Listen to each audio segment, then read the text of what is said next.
Estou chegando, mais informações, Canal Brasil Notícias. Hoje é dia 30 de junho de 2020. Na descrição do vídeo vocês vão encontrar o link para esta matéria. Gente, Edson Fachin está querendo... Veja só que interessante. Edson Fachin quer censurar religiosos. Você vê que interessante? Vamos à matéria para você entender o que está acontecendo. Olha só. Quando eu falo para vocês que o esquema ditatorial, né, funciona em tirar as liberdades, tirar a fé, a crença, os costumes da sociedade. Aí às vezes eu vejo algumas pessoas comentando, fazendo críticas. Bom, está sendo dado mais um passo para o golpe da ditadura, da verdadeira ditadura. Agora a fé religiosa está entrando no âmbito da justiça. Não entende? Você vai entender agora, escuta essa aqui. Antes de mais nada, se inscreve, comenta, compartilha aqui, like maroto, aperta as notificações na descrição do vídeo, tem conta bancária. Se você curte nosso canal, gosta do nosso trabalho, seja um apoiador, seja um colaborador. Coisas que antes nunca, jamais, nós já imaginaríamos que pudesse acontecer, hoje começam a acontecer. Olha só isso. Enquanto universidades públicas fazem propaganda política, Fachin quer censurar religiosos. Difícil acreditar em todas as incoerências praticadas pelo Supremo Tribunal Federal STF nos últimos tempos. Entre decisões políticas e autoritárias, desta vez o Supremo tocou em uma área muito forte da sociedade, a religiosidade e a fé dos cidadãos brasileiros. O problema aqui, gente, nessa questão, é que religião não se restringe a uma denominação, não se restringe à Igreja Católica, não se restringe só à Igreja Assembleia de Deus ou Batista, não. Religiosidade se restringe a todo o campo. Seja ele filosófico, seja ele cristão, não importa. Se o cara ele tem uma religião diferente, sei lá, ele acha que o sol é um deus, é uma religião. Se eles têm um tipo de crença e isso é passado ali num grupo, isso é religião. A religiosidade se refere a crer em algo, né? Devoção a algo. Não se refere a um só, só o umbandismo, só o espírita, só o evangélico, só o católico. Não, é tudo.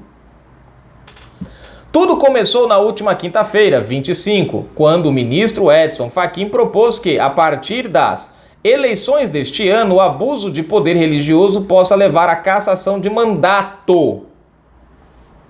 Em face desses argumentos, venho propor ao tribunal que, a partir das eleições deste ano de 2020, seja assentada a viabilidade do exame jurídico do abuso de poder de autoridade religiosa no âmbito das ações de investigação judicial eleitoral, disse Fachin, durante o julgamento no Tribunal Superior Eleitoral, TSE. Eu não vi ninguém querendo causar abuso de poder religioso quando Haddad, né, foi a alguns cultos evangélicos, participou, jogou uma Bíblia fora, inclusive. Naquela época, né, eu não vi ninguém falando sobre isso, né?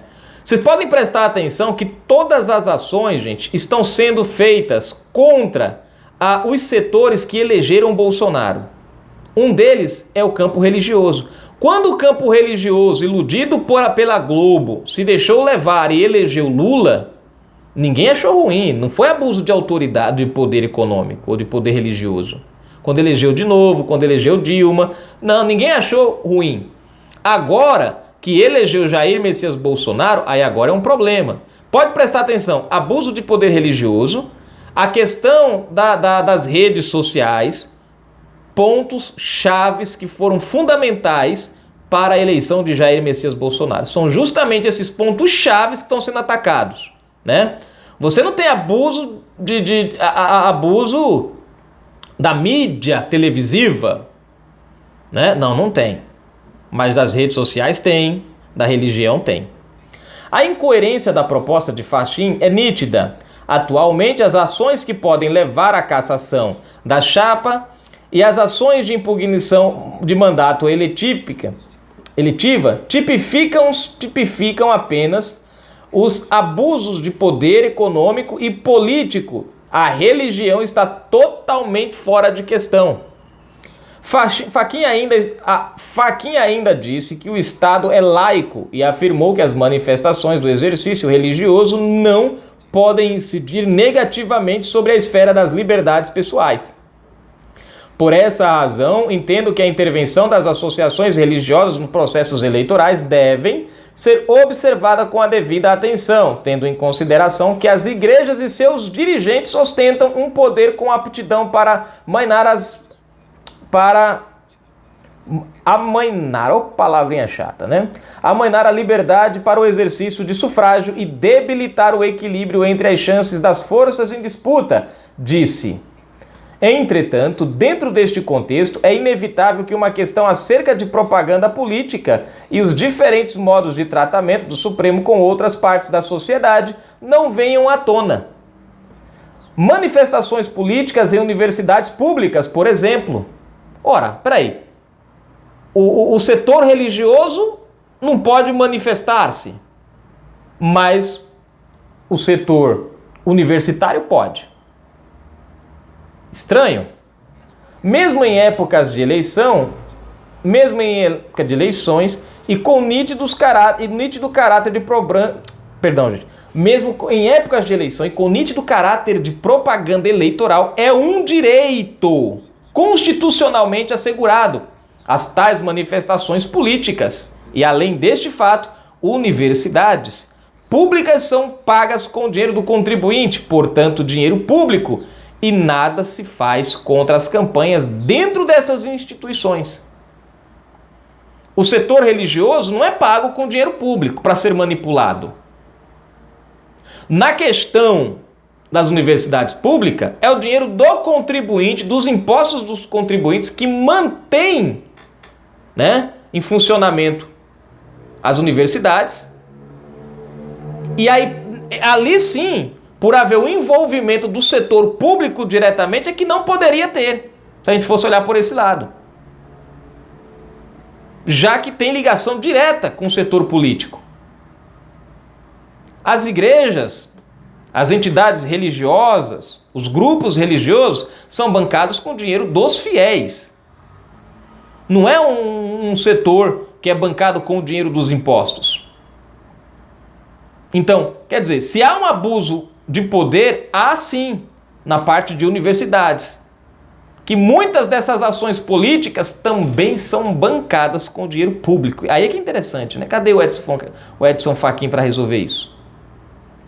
Agora, quando as manifestações políticas são de líderes religiosos, pode ser considerada de abuso de poder religioso. E ainda pior, o líder, caso seja um político, pode ser punido com cassação de seu mandato. Sendo que igrejas e outras instituições religiosas não recebem dinheiro público e desfrutam apenas de seus próprios recursos, advindo dos fiéis, como eu acabei de explicar para vocês. Vale ressaltar ainda que os professores universitários têm audiências cativas, pois os estudantes precisam comparecer às aulas obrigatoriamente para se graduarem. Já os fiéis que não concordam com o discurso do pastor ou padre podem sair do templo, igreja ou reunião quando quiserem, sem maiores problemas ou consequências. Isso aqui significa o seguinte, que a manipulação é maior, vista de forma mais ampla e clara e objetiva dentro das universidades, do que se propõe a dar a entender no setor religioso. Porque lá na universidade, o professor pode chegar para o aluno e falar assim, ó, se você não votar no Lula, tu tá reprovado. Como a gente viu vários vídeos aí, né, de universidades, de alunos, né, sendo punidos por terem uma opinião de direita.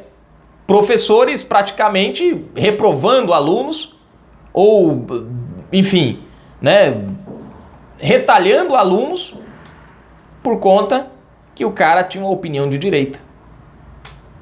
O aluno fica ali refém do professor. refém da universidade. Às vezes até mesmo o próprio professor fica refém da universidade, porque o salário depende dali, o emprego dele. Então o cara é obrigado a aceitar temas, aceitar ações, grupos. Já na questão religiosa não. O fiel não tem nenhum prejuízo. Ele fala, cara, eu não concordo contigo, eu vou sair, acabou.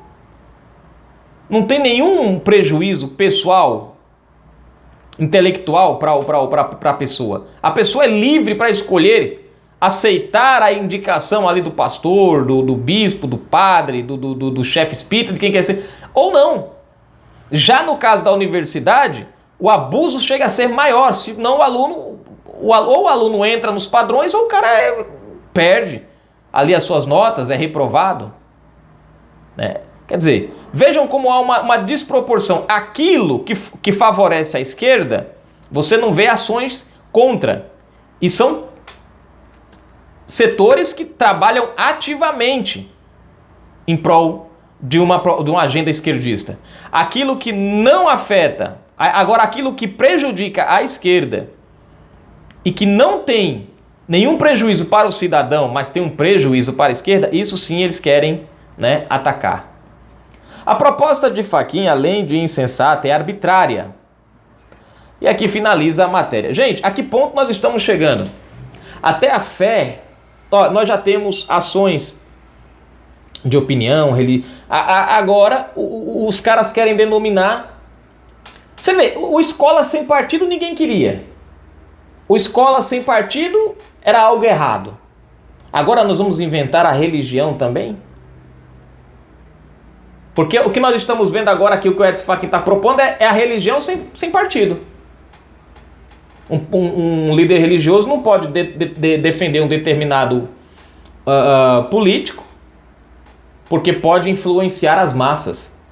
Mas um professor pode, dentro de uma sala de aula, dar matérias com cunho político para influenciar intelectualmente e diretamente o aluno. Vê a desproporção aí? Como eu falei no começo do vídeo, Haddad junto com a Manuela Dávila, que se diz assumidamente comunista e ateu, no caso dela é ateia, mas vamos falar ateu, né? Termo ateu. Ateu, estava indo nas igrejas. Como se as pessoas fossem acreditar que ela, de repente, passou. Nós tivemos você vê que interessante, nós tivemos aí a própria Gleisi Hoffmann, eu trouxe os vídeos aí para vocês, dela arrebanhando igreja, fiéis, a militância evangélica. E agora? Você sabe, aí você fala, mas o Edson Fachin não está indo contra? Gente, não. Por que não, Igli? Porque eles não tiveram a adesão do povo evangélico. É como se fosse, gente, uma retaliação. Preste atenção. É como se fosse um setor que eles viram que tem um potencial e falam, cara, esse setor aqui elegeu o Bolsonaro. Vamos dar um jeito de trazer esse setor pra gente. É o setor religioso. E foi o que eles fizeram, tentaram trazer o setor religioso. Haddad foi nas igrejas, depois que ele perdeu as eleições, o PT tentou se aproximar das igrejas, inventou a tal da militância evangélica, A Gleisi Hoffmann tentou se unir, falou um negócio porque o PT não sei o quê, vem dos princípios de nosso Senhor Jesus Cristo. Eu não vi em nenhum momento Jesus roubando nem superfaturando, enfim, não vi Jesus separando ninguém por negro, por branco, não, nada disso, nada disso. Mas, bom, na cabeça dela, ela, sei lá, quem sou eu para discordar, Enfim, e aí o que aconteceu? Eles tentaram puxar essa classe. Nós vimos aqui, gente, em Pernambuco, igrejas católicas sendo usadas para manifestações petistas. Fiéis sendo mandados sair de dentro da igreja porque não apoiavam Lula. E aí? E eu não vi nenhuma ação de abuso de poder ou de qualquer coisa. Mas aí o que acontece? Como eles viram que esse setor já está praticamente alinhado com o bolso, aí que fala, cara, já que a gente não pode usar, então vamos proibir, Já que é tipo aquele moleque que tem a bola. Se vocês não... não, então eu vou levar embora. Aí vem o outro que chega a falar, não, embora eu vou furar. Pronto. Nem eu, nem você. Acabou. Vocês estão entendendo mais ou menos como é que funciona a coisa? É uma coisa que para eles, enquanto eles achavam que poderia servir para eles, é liberdade.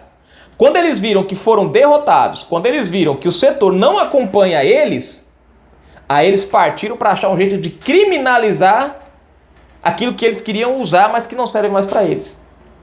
E aí é que está a jogada. Não, presta atenção, não criminalizar isso daqui no setor universitário cria uma certa vantagem para eles. Pelo seguinte, porque se você é religioso, mas você vai fazer uma faculdade, você vai para onde? Você vai ter que passar pela universidade. Aí o cara, o que acontece? Você não vai poder ser orientado pelo teu pastor, pelo teu chefe religioso, pelo padre, né? Tipo, você não vai poder ser aconselhado sobre determinado político. Porém, você vai ter que ir para a faculdade, para a universidade, e lá eles vão tentar fazer a sua cabeça. Vocês estão entendendo o que está acontecendo? Eles estão restringindo um lado que pode fazer eles, que eles já perderam, para tentar ganhar o cara no outro lado. Ah, não posso usar. Então, peraí, vou restringir você, mas a gente vai ganhar o cara aqui. Porque querendo ou não, seja religioso ou não, você vai ter que passar pela universidade, pela faculdade. E é ali que eles vão deixar o caminho aberto. É como se eles não lhe dessem a liberdade de escolha. Eles só lhe dessem um caminho para você, ó. É aqui o caminho, vocês vão ter que entrar por aqui. Vocês vão ter que passar pela gente. Uma forma de controlar. Eles fecham todos os caminhos e deixam só aquele caminho. É igual quando, por exemplo, vamos usar esse, né? Há uma operação, de repente, da polícia para levar vamos supor, uma pessoa. Uma vez, cuidando da minha tia em São Paulo, ela tinha problema de falta de ar e a gente tinha que levar ela para o hospital às vezes, rapidamente. E houve algumas vezes que a gente precisou do auxílio da polícia, porque a gente estava no carro, levando ela para o hospital e o trânsito grande, acionava a polícia, a guarda. O policial vinha, na época era a Rocan, vinha de moto e vinham 3 policiais, né? Vinha um atrás, ficava atrás do carro, eu lembro que um vinha atrás, o outro ia na frente, a gente ia seguindo ele, e ia um outro na frente que era para ele fazendo o caminho. O que acontecia? Um abria o caminho, os outros 2 iam dando apoio e direcionando o tráfego, para que lado a gente podia ir. A mesma coisa é aqui. Eles estão deixando o caminho da esquerda aberto e fechando todos os caminhos que podem influenciar a direita. As mídias sociais, por exemplo, que foi onde Bolsonaro ganhou. A questão da religião, que foi onde Bolsonaro ganhou. Então você tem, de um lado, a parte da informação, que é as redes sociais e a TV. A TV perdeu, não conseguiu influenciar o povo. As redes sociais elegeu o Bolsonaro. Vamos restringir aqui. A gente só vai, que nem o negócio das fake news, serve só para as redes sociais, para as TVs não serve. As TVs podem continuar, o jornal pode continuar fazendo fake news. Uma notícia falsa não tem problema nenhum. Vocês estão compreendendo? Então tira a informação de você aqui para levar você para o controle, para onde eles controlam. A mesma coisa a religião. Fecha a religião aqui para forçar você a ser controlado pela universidade quando você for. O negócio tá feio no nosso Brasil, gente. Os caras querem ganhar no grito, querem acabar com a nossa liberdade de escolha. Nunca fizeram isso. Agora que perderam a mamata, é que estão tentando. Edson Fachin, quem era? Se não me engano, ou ele era conselheiro ou fazia parte da tesouraria da campanha de Dilma Rousseff. Tá aí. Eu acho que tá bem óbvio toda a situação, né? Canal Brasil Notícias. Fui, gente.